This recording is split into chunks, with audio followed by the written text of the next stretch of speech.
I fucking love Splatoon. And with the third game selling 5 squidillion copies, people can finally recognize its game design brilliance. Splatoon 3 is the best new shooter out right now. The series deserves to stand next to Mario and Zelda as one of Nintendo's flagship franchises. Yes, I'm being serious. No, I'm not being overly dramatic for an intro. This is a serious YouTube channel for serious gamers. Now, as Papa Nintendo's newest IP, Splatoon is the freshest kid on the block. Mario is nearly 40 years old and he just announced his second movie, and Zelda is nearly the same age with a brand new game on the horizon. Does a 7-year-old series with 3 games and a story expansion really hold a candle to the nearly half a century legacy that Mr. and Mrs. Video Games themselves have? It's kind of a big statement, isn't it?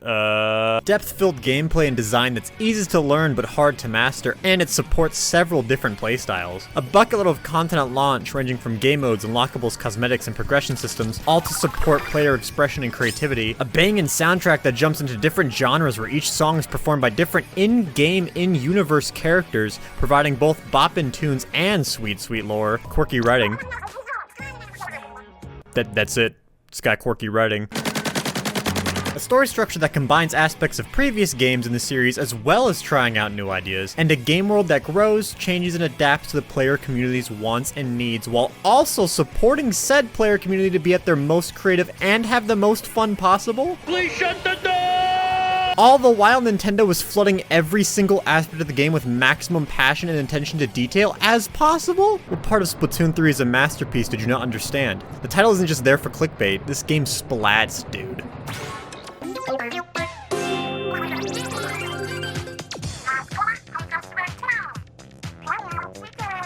But what makes Spoon 3 stand out and achieve greatness over Spoon 1 and 2? Well, it's because Nintendo actually took the series seriously and gave the game the real deal AAA treatment. The first game, God bless its heart, released with 5 maps, 1 multiplayer mode, and the story campaign. That's it. I know they drip-fed the game with modes and maps and weapons and clothes every week for about a year after release, and I get they were pushing the idea of building an ongoing community and pushing the concept of a world that grows with the player, with the Squid sisters and the Splatfest, and yeah, let's be real, it was a $60 proof of concept. Just look at the animation in the announcement trailer for the first game. Early 2000s Jimmy Neutron looking ass Squid. It was a great introduction to the series. Gameplay and style was strong enough to make it work, but there just wasn't enough content or refinement.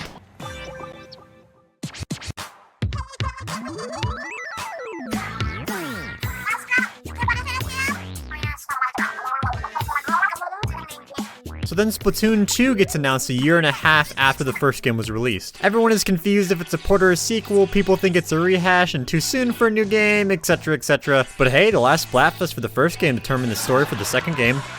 That's pretty sick. New specials, new weapons, new game mode, just a smidge more content than Splatoon 1 at the end of its support, but it still kind of felt like Nintendo was throwing it in a bit. Slapping on a new game mode and having just a bit more content compared to their last game that came out less than 2 years prior felt just a little like they wanted to rush another game out for their hot new game system. I love Splat 2, don't get me wrong. I got 270 hours in that bad boy, but it took about 2 years of content updates with new game modes, dozens and dozens of new weapons, maps, clothes, songs, and the best expansion to any game ever to make it really feel like a full game. Rough start, but became a banger of a game by the end of its development. Koopas.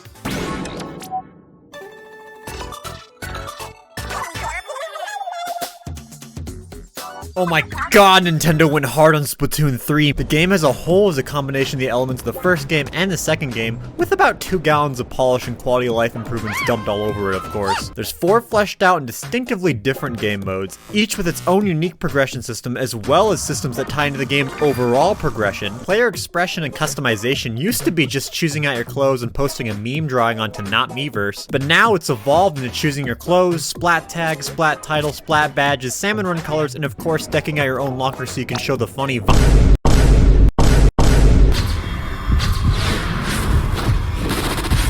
Look, I wanted apartments instead of lockers too, alright? But we can't just make massive content decisions because of cool loading screens in the first game. Everything in Splatoon works together holistically. The levels and collectibles in the campaign unlock cosmetics for your locker, character, and player tag. On top of the campaign already having its own unique currency, unlocks, and progression systems. The catalog system, or as I like to call it, the world's first good battle pass, means any multiplayer or Salmon Run match you play will build into unlocking cosmetics for your locker, character, and player tag.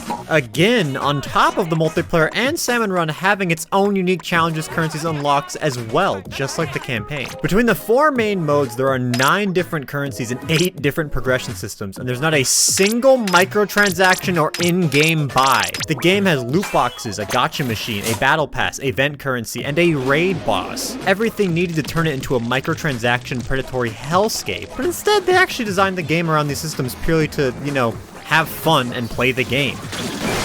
You're always progressing something, and you're always unlocking something new in some sort of way. And once you have the game, there's no other purchases necessary. It's all content and systems built directly into the game. Shout out to Overwatch 2, Halo Infinite, Call of Duty, Dota 2, and like every mobile game ever. For no reason in particular, you know, some little companies like that just need the shout outs sometimes, you know. Why are you looking at me like that? The hub world, chaotically titled the Splatlands, just get it, see what I did there, is like 4 times the size of the previous hubs and filled to the brim with detail. The idle animations of each player character are filled with so many more frames of animation and personality now. The shops are more spread apart and more interwoven into the hub's design. The sounds and atmosphere feels much more alive and energetic than Inkopolis Square, and the Deep Sea Metro did. And while there is a decent chunk of space in the Splatlands it's not used, I can't help but feel Nintendo will fill up those spaces with new content and activities as the game is updated. The one barren area in Splatoon 2 became the location of Octo expansion. So let's be real here, these little tabletop areas are going to be player versus player card battles. And specific little details like how the small fry around the hub are part of the camera feed in the Salmon Run lobby, and how each of these little flavor text stores have their own little jingles and songs, which is examples of how much love and care went into the game. How can you not love that? Come on! Part of what makes the Splatoon series so special is that every part of the game serves the world it's in. It's always had hardcore commitment to world building. Every facet of the game, the music, the game systems, characters, locations, game design, plays a part in selling the idea of the player being in its world. Each song that plays during a multiplayer match is played by an in-universe band and characters you've met before in previous games. The game's battle pass is a fashion catalog that's given to you by one of the in-game stores, and the character who gives it to you is one of the band members who performed songs from the first and second games. The backgrounds of levels will reference events from previous games, the NPCs of the world will comment on your progress in multiplayer, and the game update screen is a news announcement that characters present to you. This level of dedication to world building is rare for pretty much any game. Even the Splatfests feel much more like music festivals than they did in the previous games. The first half of each Splatfest is a mobile concert with 3 different mini performances going on circling the entire hub area. So as you explore the festival and look at everyone's passive-aggressive art dunking on the Splatfest teams, you can look up and see Slipper, Fries, and Large Boy flying around dancing and singing. Then in the second half of the Splatfest, a new event-exclusive multiplayer game mode opens up and the 3 mini concerts turn into one big concert smack dab in the center of the hub. Unique music and gameplay, unique setting, art that's done by the players is on display and everywhere to see. It really pushes the idea of being at a festival and that we're all celebrating the game we're playing together while still having a friendly competition. It's a philosophy where everyone is welcome and free to express themselves however they want in a positive environment. You don't have to have perfect aim to help your team. Just shooting the ground gives your team more area of movement, ink refill space, and overall score, meaning everyone can help as long as they try, which welcomes players of all skill levels into the game. Match end screens celebrate whoever wins via fun emotes instead of lamenting on which team loses like the previous games. And the more you play the game and get better at it, the more cosmetics, weapons, and clothing items you unlock to express yourself and further your experience with the game and the community. Splatoon is all about having fun together and expressing yourself through play. It's like the essence of why video games were made. Although I don't think they had paintballing squids and skater jellyfish in mind when they were making Tennis for Two back in the Jurassic era of video game development. Splatoon 3 feels like Nintendo studied the first 2 games a ton to figure out what to do for 3. Splatoon 1 feels a bit more wholesome and clean. It's got pop idols, that early 2010s vibe, and squid jump. We We love Squid Jump. Splatoon 2 has got a bit more attitude and feels a bit more hip-hoppy. It's got hip-hop idols, that early 2000s vibe, Dance Dance Revolution, and a jellyfish riding a skateboard. Now Splatoon 3 feels full-on 90s. Grungy rock music, dense city life, idols that represent several cultures around the world, and a collectible trading card game. Remember Yu-Gi-Oh? Well done, Kraken. Even the idols represent Nintendo growing and combining ideas. If you take my wife Callie and her cousin Marie from Splatoon 1, combine their designs, personality, and color scheme together, you get Shiver. If you take my new wife Marina and her adopted daughter Pearl and combine their designs, personality, and color schemes together, you get Fry. And my hubby Big Man, he's just vibing, he's just happy to be here. How long are we into the video? 10 minutes? Yeah, okay, we can talk about the actual gameplay now. If you don't know what Splatoon is by now, and for some reason you're still watching this video, the game can be broken down into two parts: platforming and shooting. Then those can be broken down into two more parts. Platforming can be broken down into movement as a kid and movement as a squid, and the shooting can be broken down into shooting to do damage and shooting to gain more space for movement. Then those can be broken down into more subsections, etc, etc. The game is easy to learn and hard to master, and it has lots of mechanical depth, good game design, you get the whole thing, you know how it is. Everything in Splatoon serves multiple purposes, from the major game design philosophy all the way down to the fine-tuned design decisions. You shoot, roll, fling, slap your ink into the air to either damage your fellow Squiddo kiddos or to ink more turf. You turn into a squid to move faster, hide from enemies, and refill your ink, or you stick to your kid form if you want to shoot and aim. The main game mode, Turf War, is a 4v4 competition to see who can ink the most ground. You got 3 minutes to fling as much paint as possible, and battles are literally quick and dirty and all about letting yourself go absolutely sicko Squiddo mode and making as much of a mess as you can in the shortest amount of time possible. The maps are symmetrical and always present a literal even playing field for both teams. You understand your side of the map, and you understand the enemy's half of the map. The new spawning system in 3 means you can communicate to your team where you're going and then blast directly in that direction you want to head. No voice chat sounds like it'd limit communication at first, but having 3 different buttons to communicate this way, ow, and booyah really can communicate pretty much anything you need it to. Seriously, every game needs a booyah button. Can you imagine Dead Space with a booyah button? It'd literally be the perfect game. The other game modes include Capture the Flag, but the flag is a rocket launcher, Payload from Team Fortress 2, Domination but on a tiny map, and whatever the hell this is. All these modes utilize the constant flow of shoot the ground to gain more movement to better shoot your enemies, while also subtly changing up the map and objectives of the game, meaning the gameplay may basically be the same, but it's completely recontextualized so you play in a different way. If you play Rainmaker the same way you play Turf War, you're gonna get literally blasted against the wall, my dude. And if you play Tower Control the same way you play Clan Blitz, then you know something we don't. What are you doing? Game modes feel unique, teach you how to play the game differently, and build upon the gameplay you already know. And the ranked system awards you based on performance medals, rather than just exclusively wins. Sure, winning matters and contributes to ranked progress as well, but the game awards the player's skills and contributions first and foremost to determine how they progress in their rank. Shoutouts to Overwatch 2 for removing the medal system from the first game. It was so nice of you to give it to your older cousin Splatoon, aww. Many people wrote off the things like the new movement system, Squid Surge, and the new specials as just minor additions. But the new movement system means you can do wacky stuff like this, or utilize aspects of the map that were previously unavailable. You can do some real shenasty tomfoolery now in Inkblock Art Academy, thanks to the ability to Squid Surge from this point onto the enemy team's spawning area. The accessibility and way you move around the maps, both old and new, has changed a lot more than people think with just a few minor tweaks. The new specials not only balance the line between Splat 1's steamrolling uncontrollable specials and Splat 2's too situational to be super helpful specials, but they combine ideas from both games to make specials that feel more balanced and impactful overall. Okay, the jury's still out on the Tenta missiles, guys. I'm not 100% sure about that one. Trizuka is a better version of the Inkzuka. Triple Ink Strike is a combination of Ink Strike and Bomb Launcher. Tacticooler is a more balanced version of the Bubbler and Ink Armor. Killer Whale 5.1 combines the Killer Whale and Stingray together to make a more balanced and useful shoot through walls type special. Reef Slider is a mobile version of the Splashdown. Cut my life into pieces. This is my last resort. And the Crab Tank shoves the idea of the baller into a Call of Duty mounted turret section. The changes to the multiplayer seem minor initially, but playing the game feels fundamentally different than Splat 2, and especially Splat 1. And dare I say, the game feels better than it ever has been before.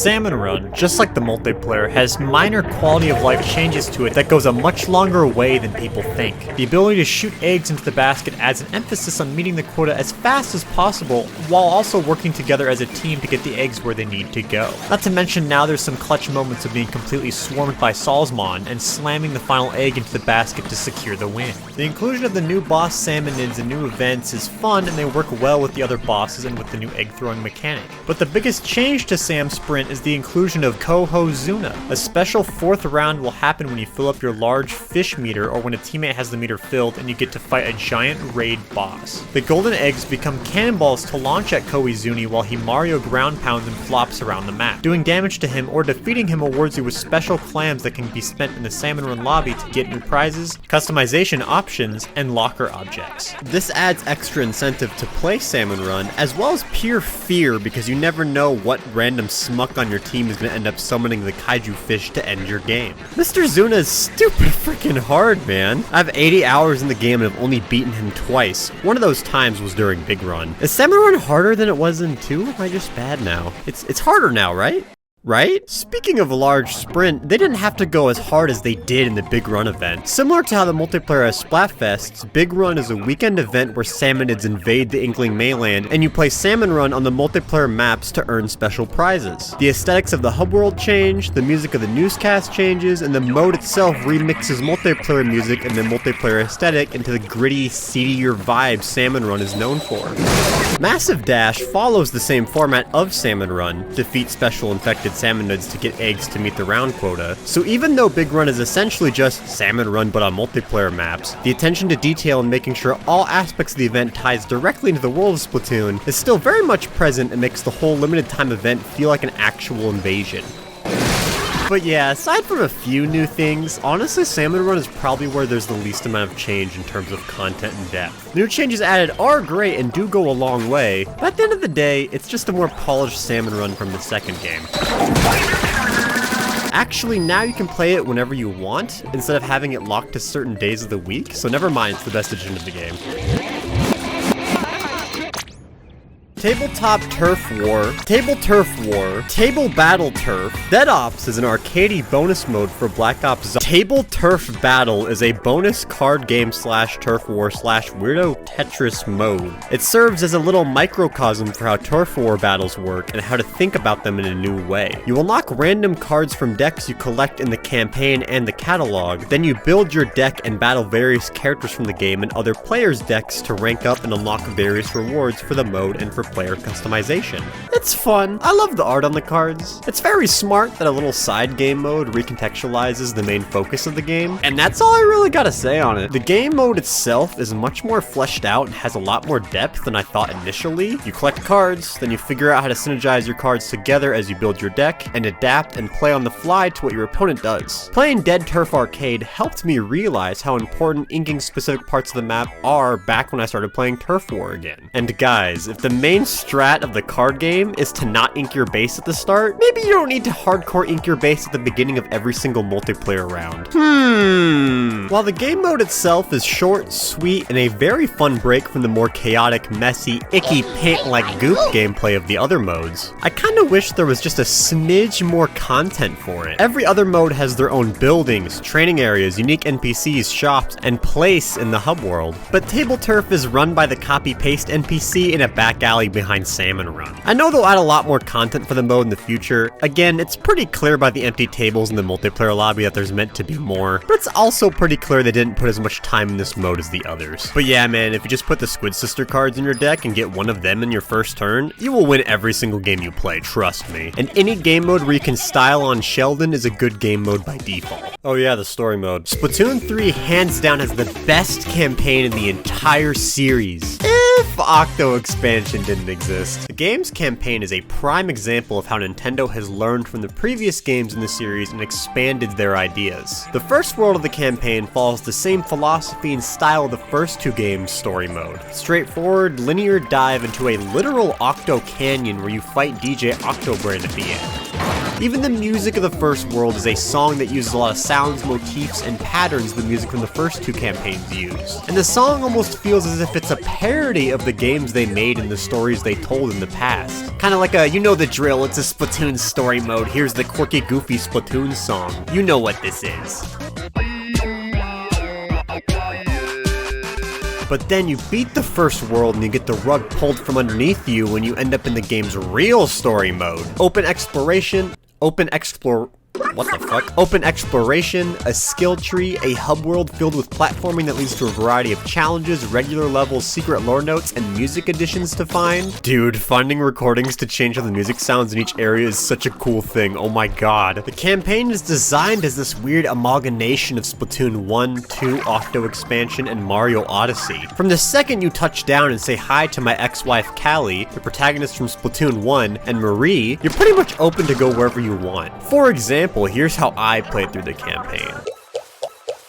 I went through all the first area, then half of the second area, half of the third, went back and finished the second, then I did half of area 5, then did all of area 6, then the other half of area 3, then the rest of area 5, then all of area 4 in one go.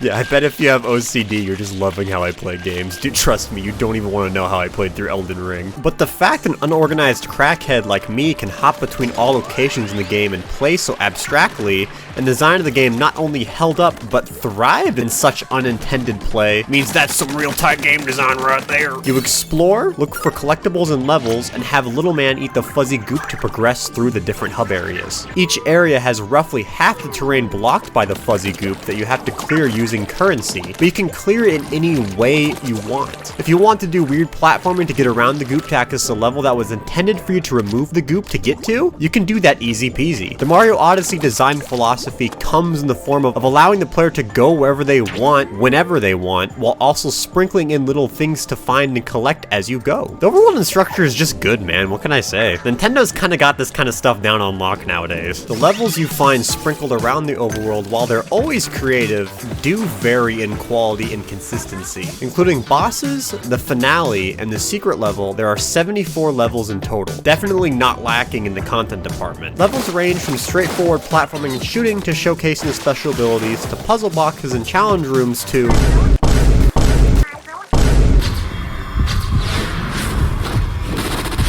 each level is a 2 to 5 minute gauntlet that showcases the very aspects of the gameplay. So by the time you get bored of one idea one level presents, you are basically done with the level and can move on to the next one. Some levels are designed as linear platforming and shooting challenges like the first and second game's campaigns, while other levels are designed to be a bit more experimental like Octo expansions levels. None of them are really bad, but none of them are really that exceptional. There are some great levels like the Spider Squid level and the secret level, but overall none of the levels actually blew me away. They're just serviceable. The Squidsters comment and make jokes in each level about your progress. After each boss fight, there's some plot building between characters, and that's basically all there is in terms of story until the finale of the campaign.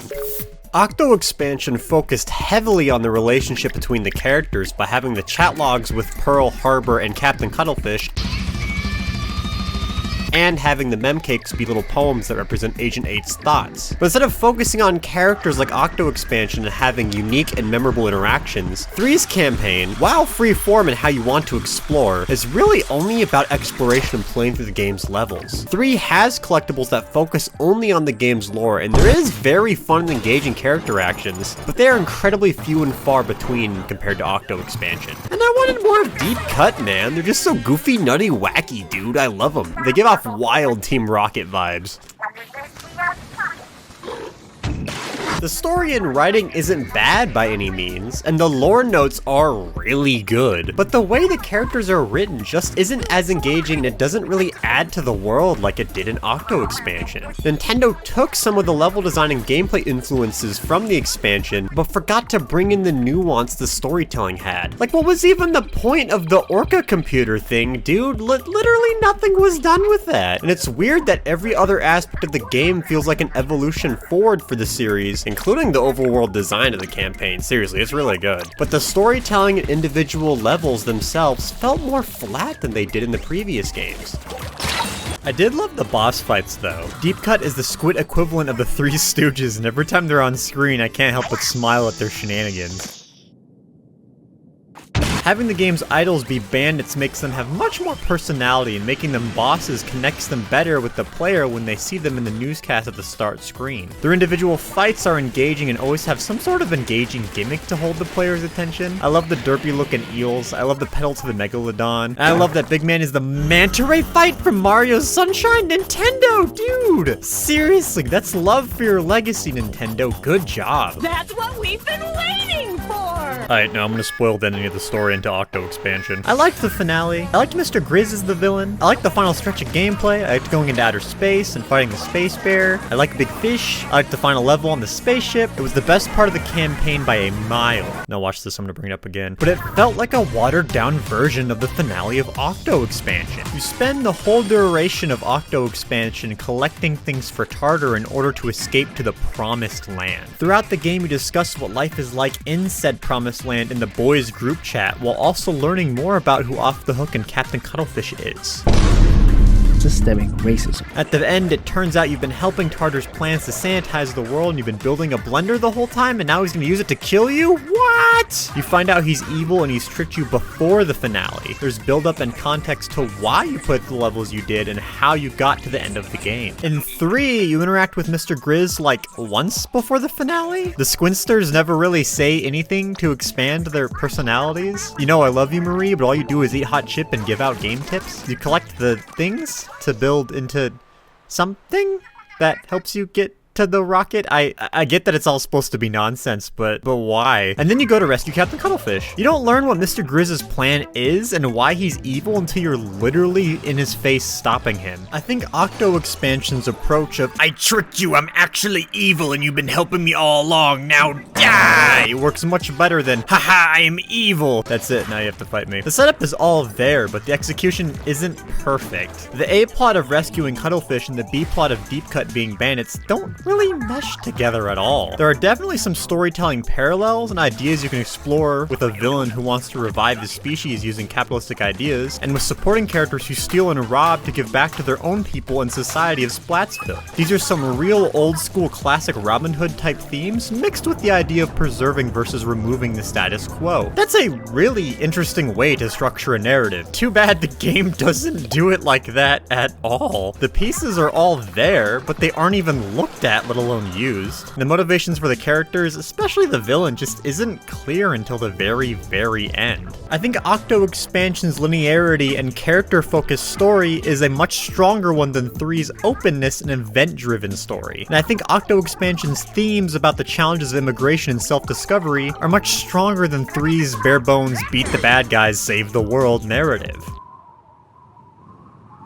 There just isn't that much in terms of story depth. And yes, I know it's the Squid Paintball Nintendo game, calm down, but it's just not to the level of depth the series had before. Octopus game too good, man. I liked riding the giant shark into outer space, but the Gremlin Squid Old Man rap battle just felt more personal. Splatoon 3's campaign sets itself up to be this grandiose adventure that gives off this attitude of, you think this is another Splatoon story? Think again, idiot. This is Splatoon like you've never seen it before. And then it just ends up being the Splatoon story you've seen before. I really enjoyed it, don't get me wrong. It's much stronger than 1 and 2's campaigns, but I wanted more out of it. Octo expansion just set the bar too high. See, Octo expansion is the real masterpiece. I lied. The title of the video is just for clickbait. Now die! So we have a robust multiplayer that's all about player expression and creativity, while also providing an easy-to-learn, hard-to-master gameplay philosophy. A 4-player co-op wave-based survival mode that focuses on teamwork and organization to maximize rewards, while being a little bit more gritty compared to the other modes. A familiar yet somewhat experimental single-player campaign, and a bonus arcadey mode that has more depth and thought put into it than one would initially think. Wait a minute, hold on, wait a minute, this is the wrong footage, silly me. Splatoon is Nintendo's Call of Duty. Or to be a little bit more concise, Splatoon is Nintendo's response to the trends of the 2010s gaming industry and modern game industry. The trend of shooters and evolving said shooters with continuous updates and DLC began in the late 2000s and early 2010s with games like Call of Duty and Halo. Splat 1 was Nintendo's first attempt at not only a shooter, but actually having an online community grow and change with the player base. Instead of map Instead of map packs and season passes, we get Splatfests and maps for free with balance updates. While we can't make our own player emblems like in Black Ops, which is probably for the best, players could draw whatever they wanted and post it in the lobby for others to see. Nintendo hasn't fully figured out voice chat yet, since they probably want to avoid what Call of Duty lobbies are, but they are playing with the idea via their app. Replay systems, battle statistics, weapon challenges, co-op, and competitive game modes. The trends the industry has been following have now been fully embraced by Nintendo, but they still manage to create their own spin on them, of course. As the game industry has turned to a more live service model approach for multiplayer titles, where the game grows alongside its community, Nintendo has taken that concept and put them into Splatfests, which allow players to vote and decide how the next game in the franchise is going to be. The final Splatfest for the first game decided the story for the second game. Final Splatfest for the second game decided the tone for the third game. A lot of multiplayer titles in the game industry have wrapped themselves around various forms of microtransactions alongside their live service models. Skins, banners, titles, emblems, battle passes, etc. A lot of content that was once in-game and created for players to express themselves have turned into monetization practices. But Splatoon doesn't do any of that. Splatoon takes these design ideas of progression and live service, but acts as the monetization. Because creativity, fun, and expression should not be locked behind a paywall. Splatoon is outclassing every other shooter on the market right now in terms of gameplay depth, player expression, community, inclusivity, and pure content. There's people out here writing Splatoon off as a kid's game, and then they go out and buy the battle pass for the 19th Call of Duty game. God, I miss the old Call of Duty. Splatoon is all about the player looking cool, feeling cool, and being part of a grander community. Everything connects together from the big design decisions down to the minute gameplay details. Splatoon respects and is inspired by the trends of the game industry, of the creativity of its players, and builds upon the legacy it already has by taking ideas from previous titles and turning them into something new. Splatoon is a chaotic party filled with good vibes, and everyone is invited. Shout out to Overwatch 2 for completely murdering Overwatch 1, making it unplayable, and then asking new players who didn't play the first game to pay $40 to unlock all the heroes. And shout out to Modern Warfare 2022 for releasing with no challenges, no stats, no hardcore modes, a confusing weapon leveling system, lackluster co-op, and the weakest campaign in the series. Awesome work, you guys. Let's give the other shooters that came out the same time as Splatoon 3 a hand, everybody. You guys deserve it. And people wonder why Splatoon won Best Multiplayer at the Game Awards? What, huh? Splatoon 3 might not be a masterpiece right now, but it's pretty dang close to one. And I'm more than excited to see how Nintendo builds upon this foundation and how the game will grow and change within the next few years than really any other game that's out right now. Because I know Nintendo won't take away the passion and creativity of the developers and players. They'll enhance it and support that creative spirit. And that's something that is increasingly and concerningly rare nowadays. Nintendo really does what Activision Blizz don't. Woo me.